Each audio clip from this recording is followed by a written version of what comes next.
Hello friends, a warm welcome to my channel. If you are new to my channel, please don't forget to subscribe my channel and help me grow it.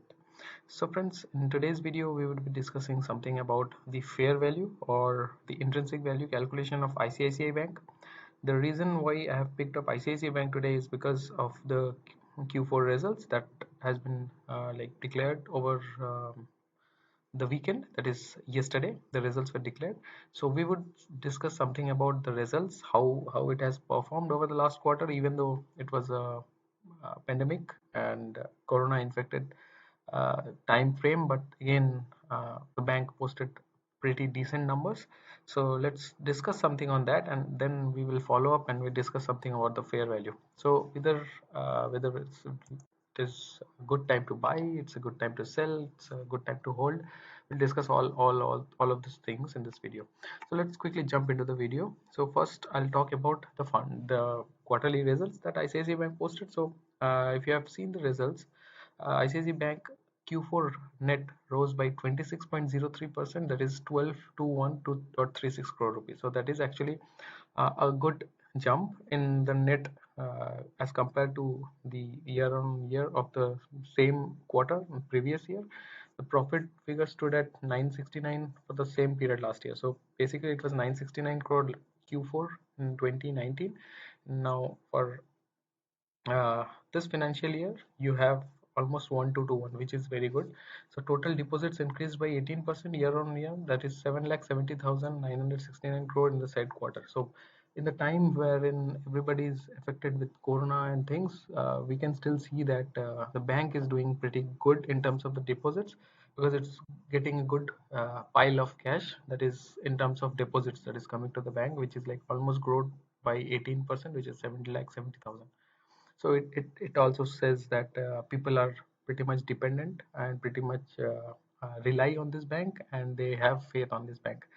So let's quickly jump into the next part, wherein we will be discussing something about the fundamentals of the bank. So if you look into the market capitalization of ICICI Bank is almost 2,18,000 crore, whereas the reserves is 1,12,000. So almost 50% you have cash reserves.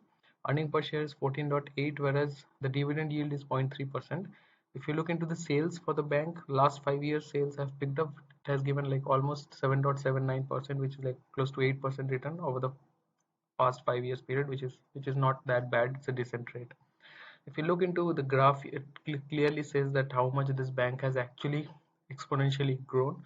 But again, because of this pandemic situation, it has corrected a bit, and being a very strong and among the top 2 3 banks in India, it's actually a very good buy at this point of time, considering the number of percentage correction it has actually given.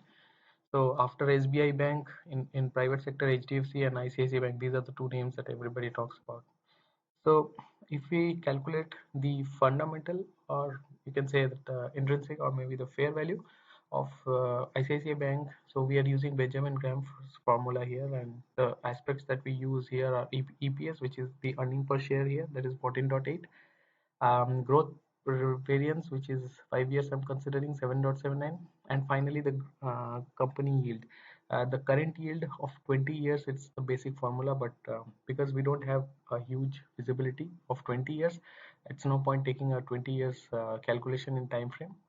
So what we are doing is we are calculating on the basis of 5 years, so that we actually have an tentative idea.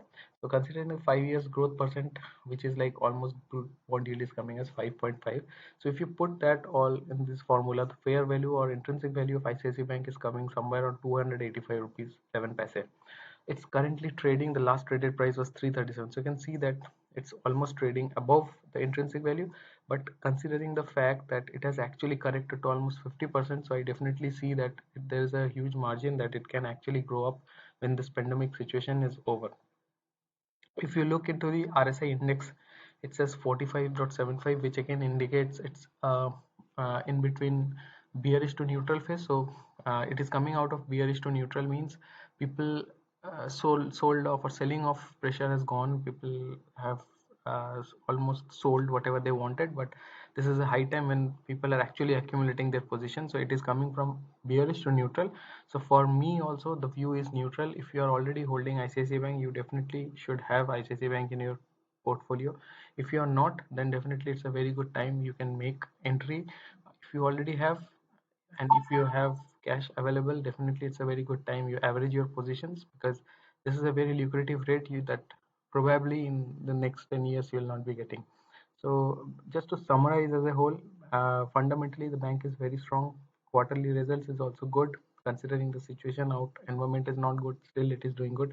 And considering the intrinsic value and the correction that it has given, it's a very good time that you make your positions.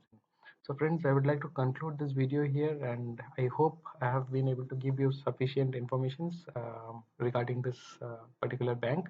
So if you have liked this video, please don't forget to subscribe to my channel, and make sure you share this video with your friends and colleagues, and keep watching my channel, and I'll be back with something interesting as soon as possible. Thank you so much. Have a good day. Bye bye.